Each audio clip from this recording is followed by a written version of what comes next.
1971 সালে বাংলাদেশ স্বাধীন হয়েছিল। তারপরে বাংলাদেশ যখন বঙ্গ অবস্থায় ছিল, তখন 1973 সালের যুদ্ধে ফিলিস্তিনের পক্ষে বাংলাদেশ থেকে সেনাবাহিনী পাঠানো হয়েছিল।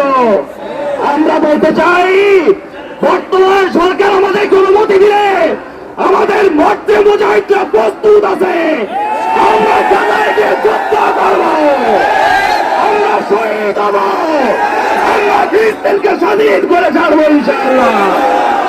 সংগ্রামী বন্ধুগণ, আপনারা জানেন 2023 সালে এই শেখ হাসিনার ফ্যাসিস্ট সরকার বাংলাদেশ থেকে লেবাননে আমেরিকার যে মিত্র শক্তি আছে, যারা ইসরায়েলের পক্ষে কাজ করে, তাদের সাথে কাজ করার জন্য বাংলাদেশের নৌবাহিনী থেকে 75 জন সেনা পাঠিয়েছিল।